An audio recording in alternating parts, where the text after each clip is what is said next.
Communication fundamentals, strategies to improve your communication. The video has been put together to help you understand how to use communication as a deeper, more rich, influencing process. How do you get people to do what you want? How do you get better information? How do you get deeper relationships? Communication is at the heart of interaction with human beings. So great video. Let's get into communication and what it means to you as a person. So your coach will be working with you around obviously what you're trying to achieve. Breaking communication down. Body language accounts for 70%, tone of voice is around 20%, but the words that actually come out your mouth only account for about 10%. So people can make you laugh without saying a word. People can use body language to communicate. So it's really interesting when you understand communication and the fundamentals. So rapport is a form of influence. Rapport is the ability to relate to others in a way that creates a climate of trust and understanding.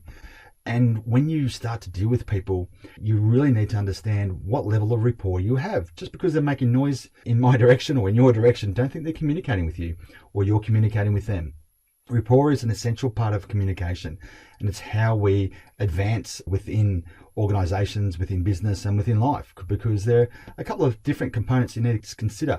As I touched on before, body rapport, the way that you match posture, your breathing rate, the way that you move your body in gesture, your hands. Certain European people talk a lot with their hands, and other people do a lot with their heads. So eye blink rate, there's so much goes on in that communication process. And voice rapport, your tone, your speed, your pattern. You can hear me talking now, so I may speed up, I may slow down, I may raise my voice, I may lower my voice. All these things help build rapport. And you know that moment when someone's just nodding their head when you're talking with them? That's an indication that you're in rapport with them. Because communication is about listening. And I'll never forget a sales trainer that I worked with when I was a young guy in a sales role, 18, 19. He said this comment that if you use your ears and your mouth, and in that proportion, you've got 2 ears and 1 mouth, you'll have a successful life. And I think it's really critical that you take that on board, because the more you listen intently to what people are saying, the more you can be in tune with what they want. Active listening. It's really interesting. You lean forward, your body language, or you relax, you look at them in the eye, you might paraphrase back to them, you might give them feedback. People love to hear and feel that you're engaged with them. Okay? And at the other end of the spectrum, there's selective listening, and we're all guilty of that. Certainly, you may be with your partner, sometimes with other family members, and certainly with employees, but really it's not the way to build great rapport. Pacing and leading. The activity of matching the non-verbal behavior of an individual is called pacing. So once you start matching someone's behavior and tonality, and you really start to get them, as I said before, nodding their head, well, you're in rapport with them, but you can now pace them. You can now help them calm down if they're nervous, or you can teach them new skills. You can talk through if they're worried or tensed, and you can relax them. Or if in the sales area or in the leadership area and you're really trying to get people to understand a concept or a new idea or a goal or a belief, I think it's really important that you use this technique of pacing to really bring people with you. And you can do it in a team, you can do it one-on-one, but try it. Start to be consciously aware of pacing and leading people. Perceptional positions. First, second, and third person. We're probably all aware of it, but do we actually consciously think about it? The language that comes out when you're in first person, I see, I hear, I feel, it's around the I. Okay, that's the first person. The second person is I hear what you say, I see what you want, I feel the same. So you're talking from your point of view. And obviously the third person, it's that stepping outside, it's a fly on the wall, it's taking a broader view of things. It's really looking at it from outside in.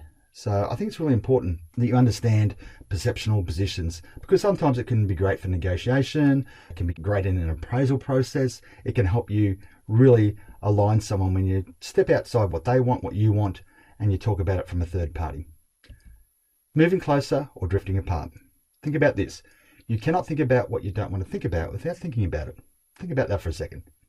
We as human beings, we talk to ourselves 40 to 60,000 times a day.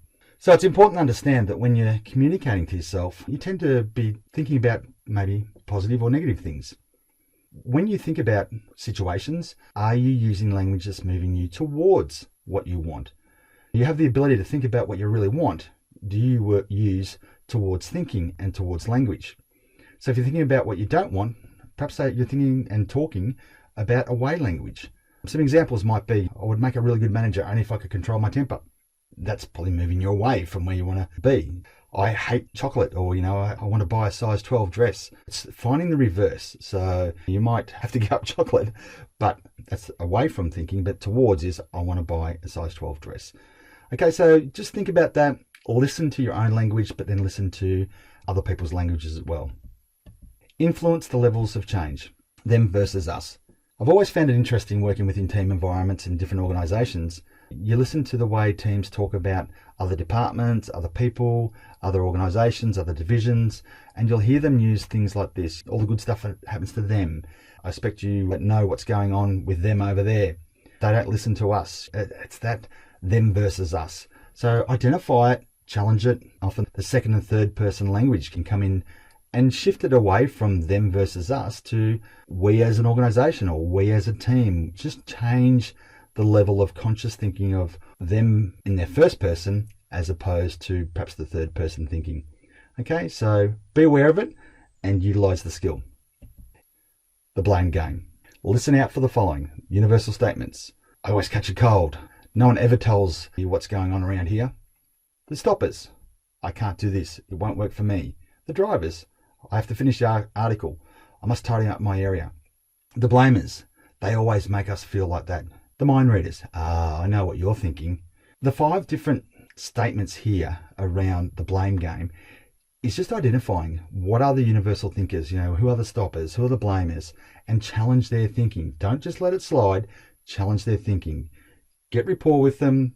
Identify, drill down. Why do they feel this way? What makes them believe this is going on? Programming your outcomes. How do you turn it into a positive outcome?